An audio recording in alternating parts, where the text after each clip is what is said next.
fractures, what, as far as like a TFC fracture, what's some nursing diagnosis and interventions you would think of with a fracture, TFC fracture? Impaired integrity, impaired mobility, risk for infection, Risk for infection. So what's some interventions as far as risk for infection? What are some interventions? Wash your hands. They got dressing. Yeah, make sure they cover it. Don't have to be sterile, but Aseptic. aseptic as possible.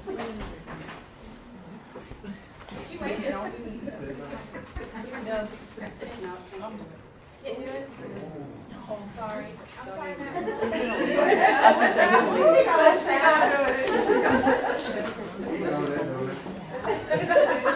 You're looking at me now.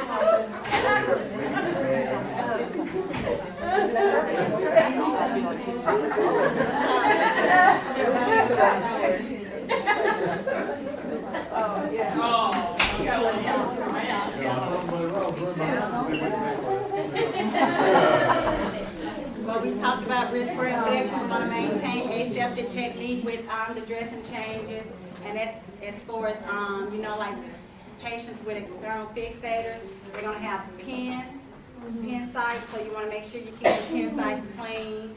And as far as impaired physical mobility, what's some interventions to try to improve mobility? Passive range of motion. Range of motion exercises. A lot of times the doctor's gonna order weight bearing statuses for these patients, so you want to get them moving and make sure they're adhering to the weight bearing status. And sometimes it might be non-weight bearing, so you want to make sure the patient knows the orders of what their weight bearing is for their injury.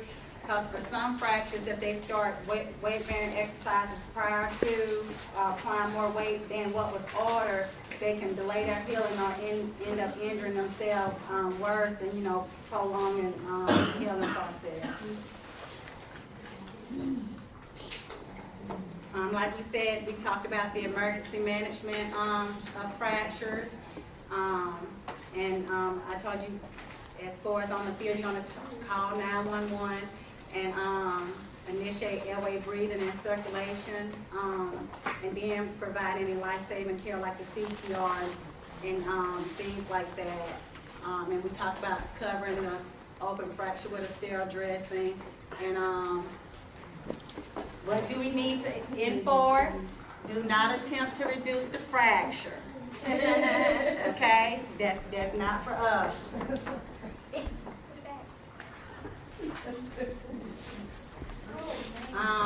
Nursing priority to prevent infection is to cover the open fracture with a sterile dressing. And open fracture is always going to require treatment. But as a fracture like this, would you think that they could go ahead and do management as far as an external fixator device or anything at the time? This is open, it's highly prone for infection right now. Look at it, Karima. This is what you're going to be seeing. But in the case of they have a lot of edema, a lot of times they're going to have to just keep this protected and sterile and try to wait till the bleeding is stopped, the edema is decreased before they can try to correct the fracture. So bleed. It is probably so swollen and fractured, that bone somewhere up in there. But see, that's why they can't repair this right away, a fracture like this. You're going to have to let this edema go down, put this patient on some antibiotics to decrease that risk of infection, and you as a nurse just maintain that sterility more than likely with a wound like this.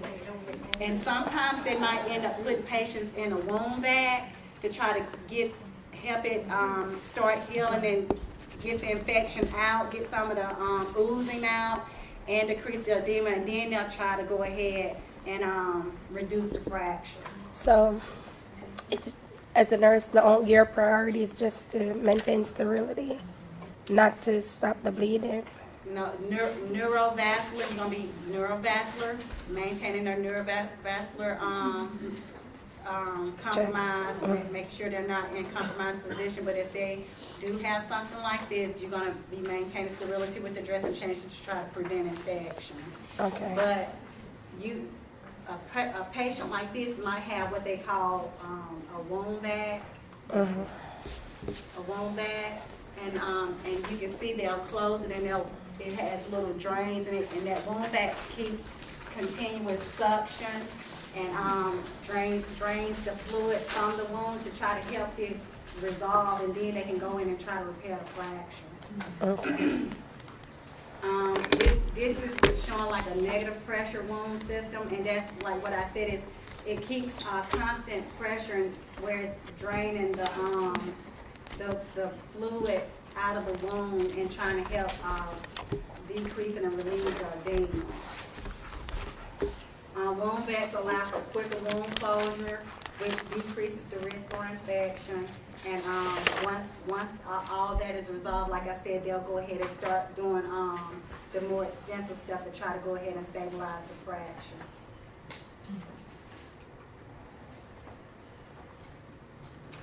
And these are your factors that improve your healing of a fracture, and that's going to be a mobilization of the fracture fragment, and that's, like I said, that's going to be determined by the doctor what type of mobilization he uses.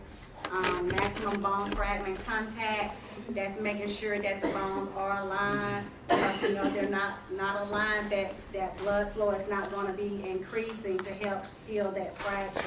And also, if they're not aligned, that's going to be that risk for non-union or malunion of that fracture. I know my dad, he has a finger that is healed improperly, so he's left with that crooked finger, and that was due to malunion of a fracture. Also, factors that enhance the healing is going to be like the weight-bearing exercises that we talked about, and that's making sure that they adhere to the weight-bearing. But like we said, external fixator devices, they usually like to use those because it provides early ambulation for the patient.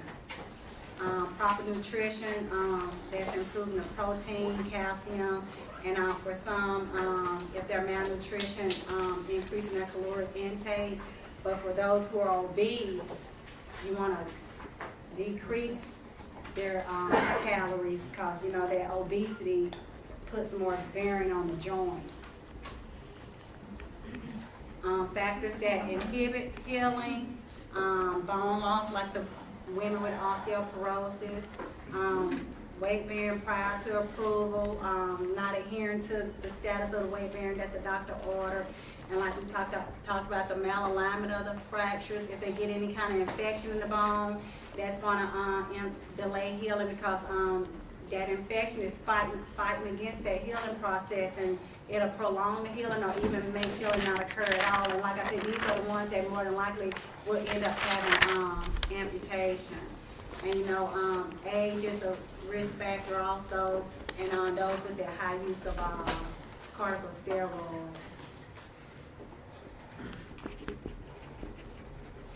And this is just an overview of people with, if they get a cast.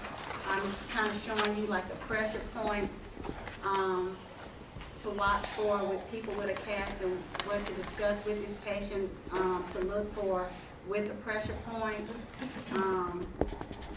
These are usually the cast is more effective for the upper extremities, and also bandages or splints can be used if it's like simple fractures of the upper extremities, especially like the fingers or in the hands, because you know it's sometimes hard to do any kind of surgery for fractures of the hand. So sometimes if they can just immobilize those little small bones, that'll provide healing for that in itself.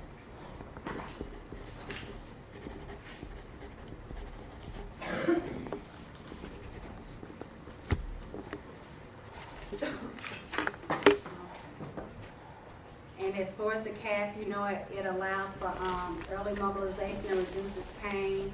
The nursing responsibility, once again, is to check the neurovascular status, make sure it's not too tight on the patient's extremity, check for any cracking or crumbling of the cast, any misalignment, and also whatever, like their fingers or toes, you want to make sure you're providing neuro checks and checking for the warmth and sensation and the pulses of the distally outside of the cast, because in this cast, if they start having swelling, that's going to put pressure points and delay that perfusion. So this patient's going to start having some decrease in neurovascular function.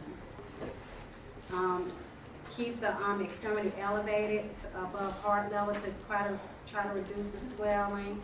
And after they place the cast on, they can put ice packs on the area for 24 to 48 hours, and that's going to help with any pain or edema. But you want to make sure they know not to get the cast wet. Also teach them to watch for drainage in the cast, and that's you as the nurse as well. If you start noticing any bleeding inside of the cast, you want to make the doctor aware of that, because sometimes the cast sits on those pressure points and they'll start developing hot spots, and those areas can become necrotic.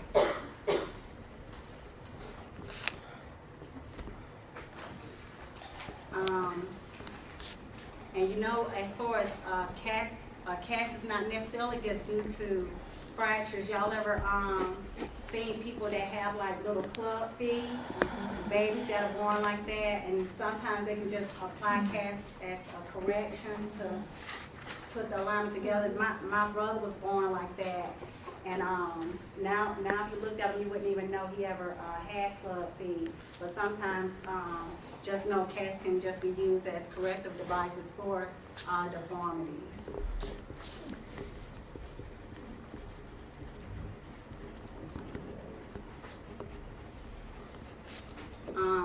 Prior to applying the cast, you want to explain the condition to the patient of why they are requiring a cast, and you want to try to educate the patient on what the goal of putting the cast on, how long they may have to wear the cast, and the proper care for the casting.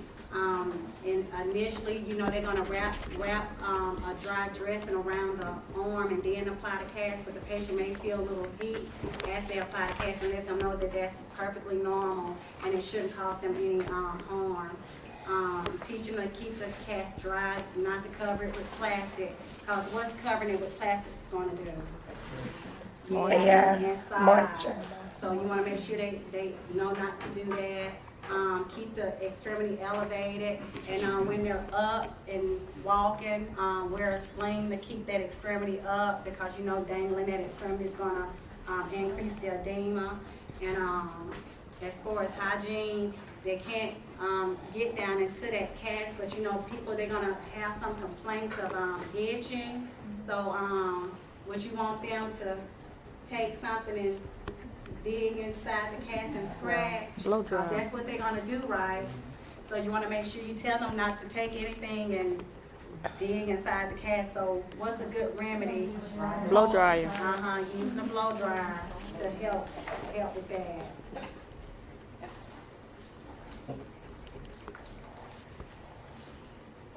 Okay, and we talked about assessing the perfusion, making sure you provide the routine neuro checks,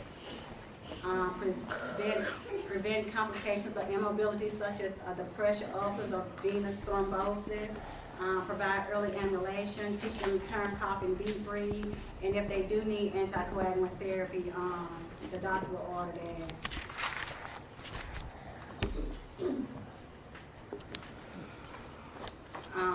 We talked about keeping the arm elevated, tell the patient to support the arm with a sling when they're out of bed. A leg cast allows for mobility, and sometimes if they use that, you're going to have to teach them how to use crutches. And also those, you might have to fit them with a cast boot so they can lower the cast down, you know, when they're walking, and keep it from getting dirty. And also monitor your neurovascular status and assess for any swelling. And when you're assessing these casts, you want to make sure you can get at least one finger in between that cast, sometimes two, but basically you want to make sure you can get one finger in the cast when you're checking and making sure they're not having any increase in swelling.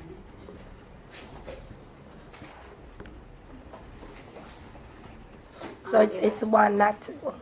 It's one. You want to make sure you can get one, but the book tells you more than likely two, but you definitely want to make sure you can always get one. Test is two. This won't be on the test. Okay. What will be on the And mobility. Okay, and like I said, it's the assessment for pressure necrosis. If a patient has any complaints of real painful area inside that cast, that's a hot spot under that cast where it's probably is resting on that joint. So you'll probably, if you feel that cast, you probably can even feel heat coming from that area, and that's usually emergency, and they have to go ahead and remove that cast. If you're feeling hot spots in that cast, that's developing a pressure necrosis, and they probably need to go ahead and remove the cast because that means they're having some death going on with tissue. Also, you want to ask the patient if they notice any smell coming from the area, if they're starting to have any complaints of pain. Because sometimes unpleasant odor, coming from that cast can give an indication of an infection, and also if they start developing any types of fever. Circulation impairment causes decreased perfusion, and that can lead to peripheral nerve damage. And that's going to people that have a tight cast, and that's why it's so important to make sure you can at least put a finger in the cast and make sure they're not having any increase in veins. After they've had the cast placed on the extremity, you want to make sure they keep it elevated and apply ice for at least the first 24 to 36 hours. And also teach them how to check for any kind of circulation impairment.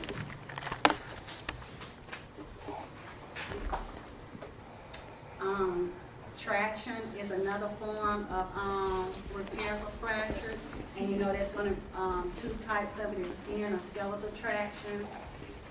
And traction applies a pulling force that tries to help align the bone and put these bones in alignment and reduce the fracture.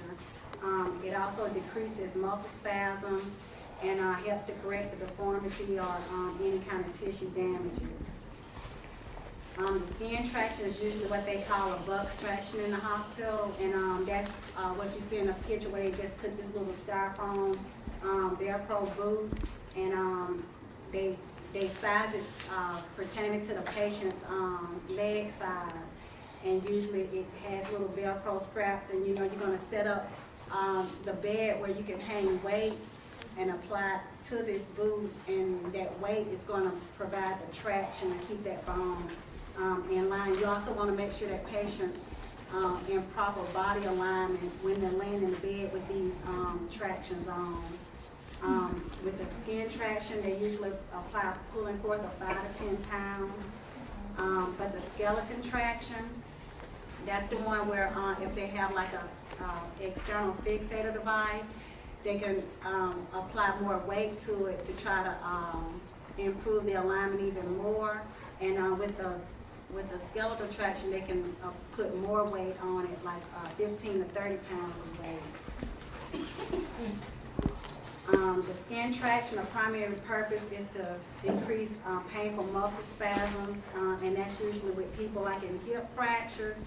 Sometimes you're going to put them in these type of tractions while you prepare them and wait to get them into surgery to repair the hip fracture.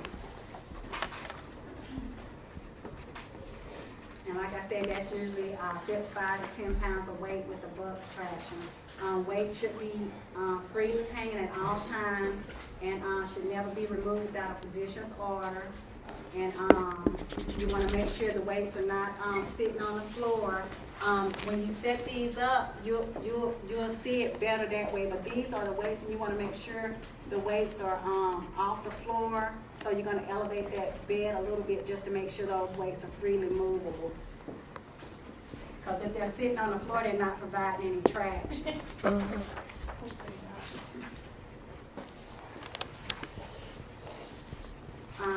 As far as those that have the skeletal traction with the external fixation devices, you want to make sure that you're checking their pin sites and providing pin site care to prevent infections.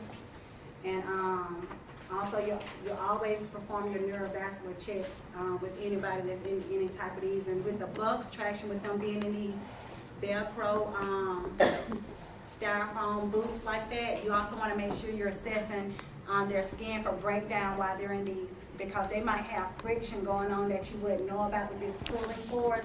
So make sure periodically you're unstrapping this boot, not taking the weight off, but you're just assessing their skin for any breakdown. Your nursing care for patients in tractions is never to remove the weights, never let the weights hang on the floor, monitor their pulses, monitor their skin, and assess and treat any pain that they may have.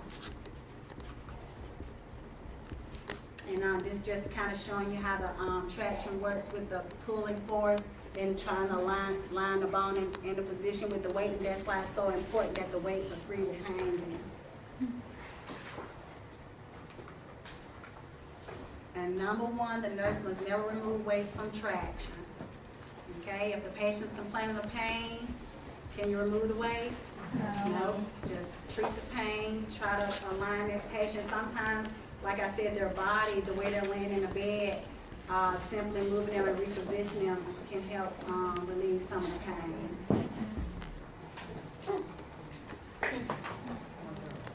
And this is just the external fixation device. You know, when they apply the external fixator, the pins are usually going to be placed above and below the fractures to try to get them into alignment. And the physician periodically comes and he adjusts the pins as the fracture is being reduced. Skeletal pins or wires can be inserted through the skin and into the bone. And so that's why it's so important that we provide site care around those pin areas. You want to also assess for any manifestations of infection at the pin sites, and what kind of signs of that would you expect if they were having infection? Swelling, drainage. Discharge, you may start developing an odor, oozing. So that's what you're looking for when you're cleaning these areas.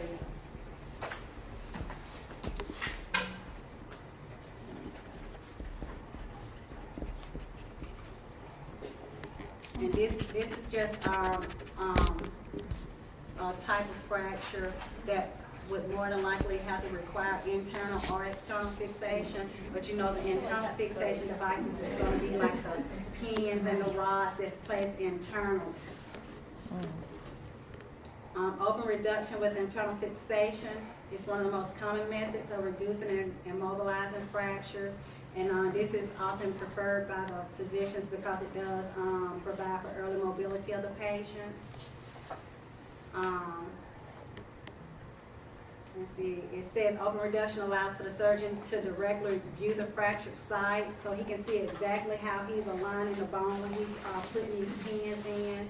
And you know, this is going to be the use of metal pins, screws, and rods and plates, and those are usually put inside of the bone. But with that being said, you think about, you got pins and screws and rods placed in the bone. So this is something foreign to your body. So sometimes your body might reject this. So if you have a rejection, that's gonna show to have signs of infection also when they rejecting these rods and screws in the bone. So that's why it's so important to make sure you're doing your assessments and report any changes that you see to the doctor.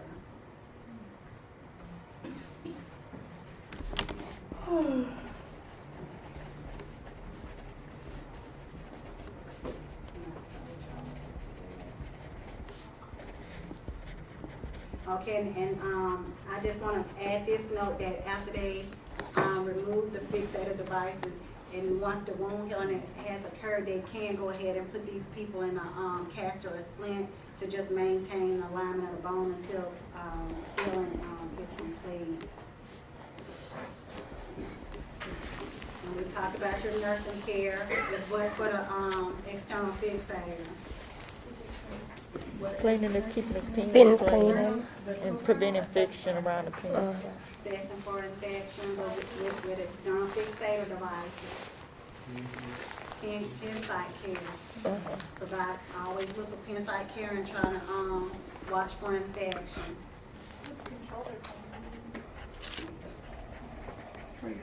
That's part of nursing intervention, but as far as just what I'm saying specifically for that external fixator. Okay, and the nurse never adjusts the clamps. You don't go up in there screwing and tightening nothing We yourself. don't touch nothing, we just clean it, right? You say it's hurting, you don't go and loosen it up. Okay?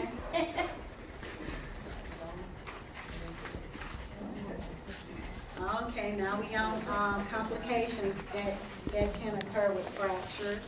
And that's fat embolism syndrome, compartment syndrome, and we kind of been talking about all of this as we've been going along. Delayed union, malunion, non-union, and you know these are all things that can occur with fractures. That's especially with the non-union of the bones. Like I said, those with comorbid diseases, or if the bone just doesn't get in proper alignment, doesn't have proper perfusion. That's where you're going to see the delayed union and malunion of the bones. The fat embolus, you know, that's a serious complication, and it usually, a patient probably will usually present with signs of this within 12 to 48 hours after the injury. It usually results from fractures, but it can also occur with people who had like joint replacement or pelvic fractures, and it can occur at any age, any gender. Patients with a hip fracture have the highest risk, but like I said, it's also common with pelvic fractures. I had a patient once with a hip fracture, and we went to simply get this man up to the bedside commode, and that's how fast he threw a clot and was gone in the midst of us transferring him from the bed to the bedside commode. So if they present with any kind of complaints, this is emergent, and you want to try to get the doctor in right away. But the signs and symptoms usually going to present with where the clot is. But these signs and symptoms for fat embolus, if it's in the lungs, you know they're going to have hypoxia, decreased O2 sats, difficulty breathing, tachypnea, increased respirations, and shortness of breath. And like I said, a lot of them, you'll probably notice a decreased level of consciousness, giving you a first indication that something's going on.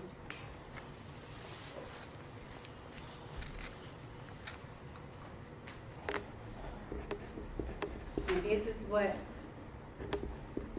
Naya was trying to refer to as far as Put me out there.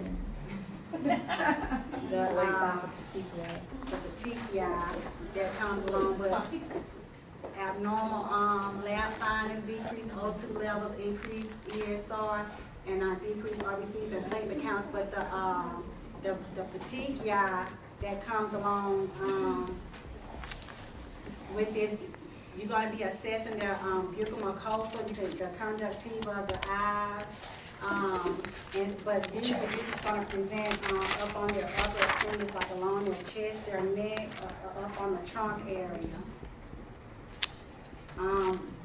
Respiratory, if you have any kind of suspect of a patient developing this, they'll usually consult respiratory to come in and start arterial blood gases to check for decrease of PaO2s. And like I said, the decreased mental status changes is usually a first indication to make you aware of something's going on. but, you're observing them for any kind of chest pain, increased anxiety, and mental status changes. And, this is a, example of a patient I have as far as with the decreased mental status changes that alerted me to, the fat embolus. She had a shoulder repair, and so you wasn't you know, your mind wasn't Thinking focused about on a fat embolus being a risk factor, but that was one of her things that kept presenting anxiety. I couldn't get her comfortable. It was like constant, like repositioning. It wasn't pain medication, and she started sweating. So that started giving me an indication something's going on. And I called rapid response, and good thing I did, because as soon as we got rapid response on the floor, she coded. And that was with shoulder repair. So if you don't necessarily look for textbook, you watch the signs and symptoms that this patient's presenting with.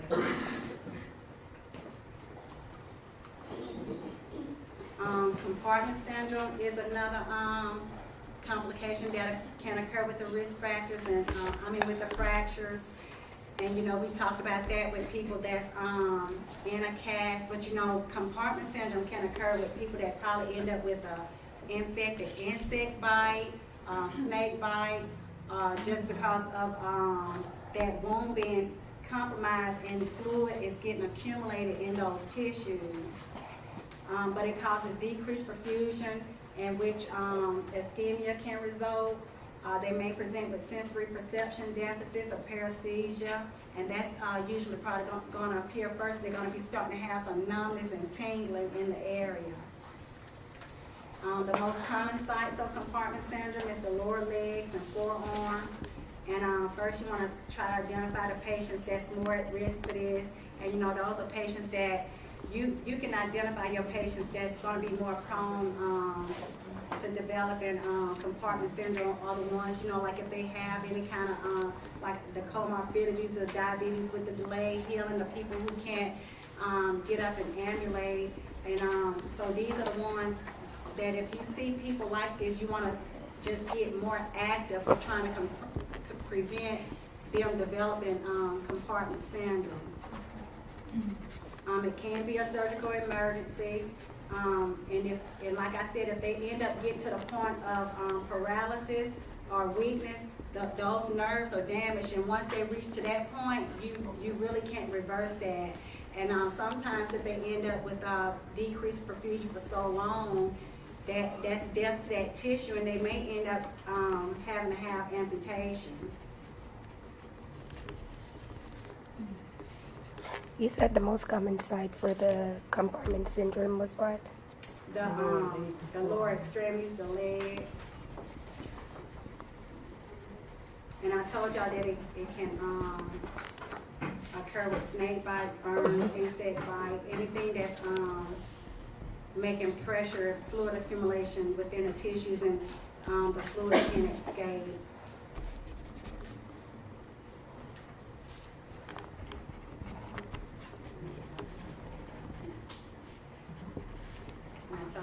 Motor weakness is usually a late sign, you know, that can't be reversed. Cannot be reversed. No, they get the motor weakness. But a patient's unrelieved pain must be immediately reported to the physician to avoid possible paralysis and necrosis. Because that's one of your indicative things for a patient that's probably presented with compartment syndrome is the unrelieved pain. And if they have this passive motion, extreme pain with you moving that extremity, that's giving you an indication of compartment syndrome also, because they can't tolerate that. And that's just kind of like an overview of the compartments that you have. And you have usually three compartments around, but if you have any kind of pressure developing any one of these compartments, that's going to set the stage for developing compartment syndrome for these patients.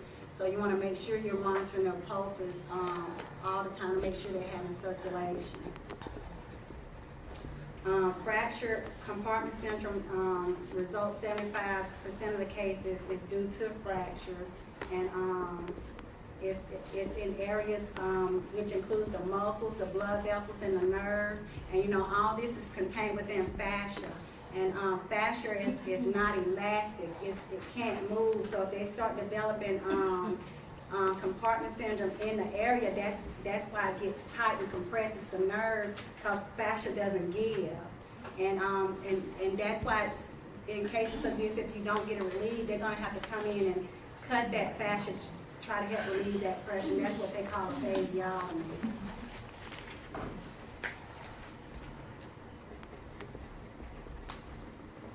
But like I said, fascia is an inelastic tissue that surrounds the groups of muscles and blood vessels and the nerve. So you can see if you have an increased swelling and pressing on that nerve, that's what's going to cause them to have that nerve damage.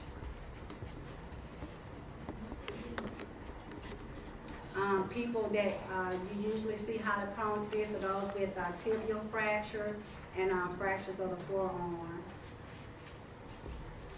Edema increases pressure on the nerve endings and causes pain, so that's why that unrelieved pain is a good indication to let you know that they're probably developing compartment syndrome. Sensory deficits and paresthesia may start to appear, and then you'll start noticing changes in their motor signs. The color of the tissue pales and pulses begin to weaken, but you may still feel the pulse, but just because you're feeling the pulse, don't get away from the awareness that they still may be developing compartment syndrome. The pulses may still be there, but it may be slightly faint. But if you're having this increase in edema and change in their color and that paresthesia and pain, that's compartment syndrome, whether you're feeling the pulses or not.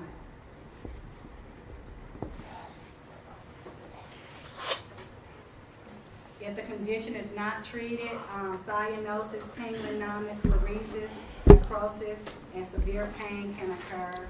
And you have what you call external pressure that can cause compartment syndrome, and that's going to be like the cast and the tight dressings, and or accumulation of blood into the spaces that are fluids or signs of infection. Those are what you would consider the internal pressures that's happening inside the area that's causing the compartment syndrome.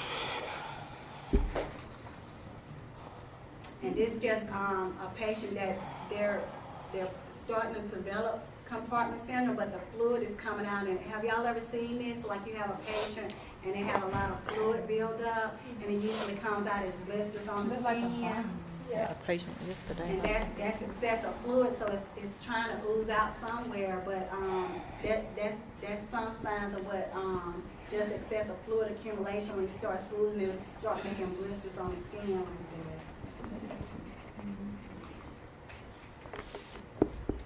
And with the compartment syndrome, they may have elevated WBCs, temp elevation. And so your early recognition is the key, and that's why you're going to be making sure you're performing your neurovascular checks. And usually when they come up fresh out of surgery, you have routine neuro checks that may start out every hour for 12 hours and then progress after that. You want to keep, if they're in a caster, with the fixators, you want to keep the extremity elevated. That's usually above heart level. But if this is not resolved, usually they're going to have to do a fasciotomy right away. And that's usually what the fasciotomy looks like, when the physician has to cut it open to try to relieve the pressure. And this picture kind of shows you how once they relieve the pressure, now you can see that it's oozing out. So perfusion should start to improve after they've had the fasciotomy.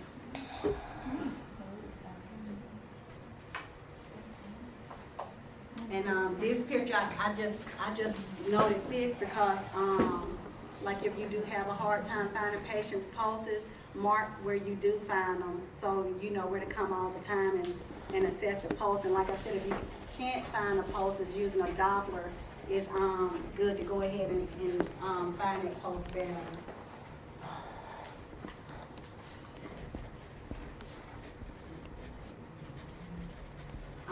delayed union, malunion, and non-union.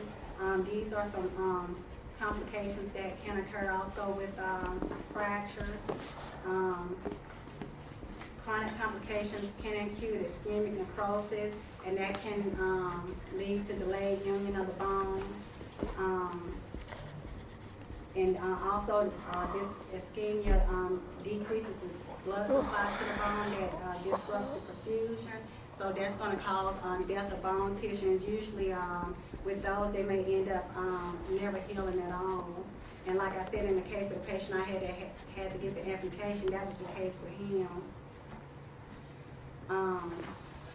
Malunion, delayed union most often occurs with complications of hip fractures, and that's due to like what they call avascular necrosis, because you know that's in the hip joint.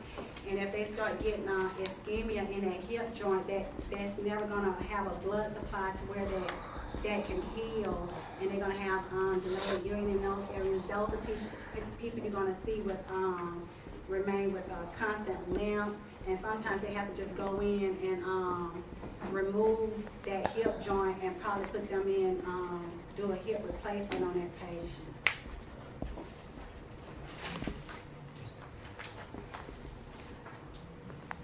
And we talked about the patients on the long-term corticosteroid therapy, like the prednisones can lead to the ischemic necrosis and delayed healing.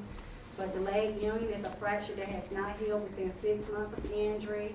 And some of the fractures that they never achieve any union, those are the fractures that they consider non-union. And the ones that heal incorrectly is what I talked about with my dad's thumb. And those are going to be the malunions, and you're going to see deformities in those extremities.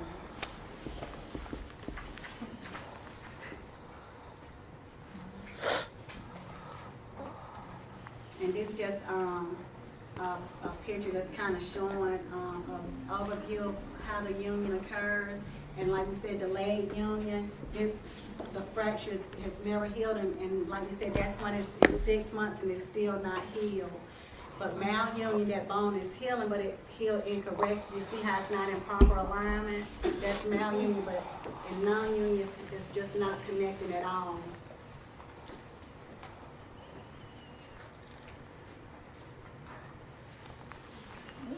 And now we go on to causes of amputations. And you know, this is requiring a removal of the body part. More than likely, this looks like a patient that's had gangrene of the feet, and that's a diabetic foot. And you know, that's due to delayed healing. They probably developed some osteomyelitis in that area. As far as the other picture, there's somebody that's had some kind of traumatic event, and more than likely you can't repair that at all. The fingers are gone, so they're going to end up with some amputations. Traumatic amputation requires emergency care to possibly save the severed part and try to reattach the part. But in cases that you can't improve blood flow, you know, it's not going to be any reattachment of that area that was cut off due to the traumatic injury. Microvascular surgical procedures have to be performed in areas like that with those fingers. And they may have some antibiotic therapy to try to help stop the infection prior to the surgery. And sometimes if they can try to stop the infection before, sometimes it can heal enough that they can try to go ahead and prevent that patient from having an amputation. Most amputations are elective and related to complications of peripheral vascular diseases or arteriosclerosis. And that's like we said, the patients with diabetes or the patients with PVD, PAD, like smokers with PAD, they end up a lot of times having to have amputations also. The typical patient to undergo an amputation is a diabetic who is not properly cared for his feet. And that's what we talked about with discussing with the patients why they should check between their toes, wear socks. I usually teach all of my diabetic patients just to wear the white socks. because if they wear white and they do have bleeding, they're gonna see bleeding in the white socks first, because you know they're not gonna feel the pain.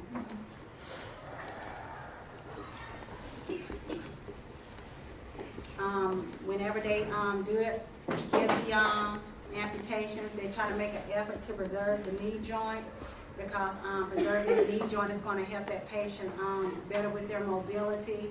And usually if they have to go more above the knee, that's going to require more energy for that patient to start getting up and moving. So they try to preserve the knee, the joints if they can.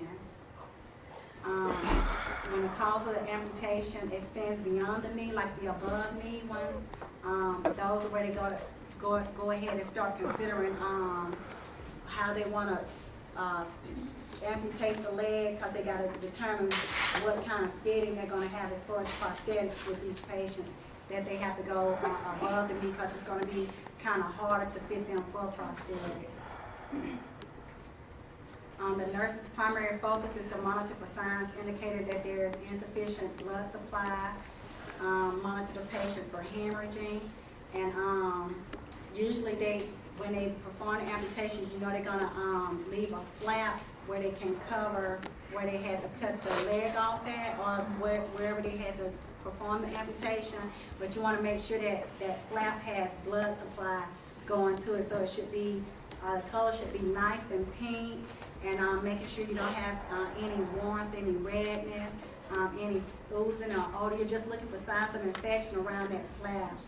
But for darker skinned people, sometimes, you know, you may not see just that color of the pink showing you that confusion is going okay. So with them, you just want to make sure the color of the skin is remaining the same as their normal skin that didn't have the surgery to it, and that's indicating to you that their perfusion is not affected.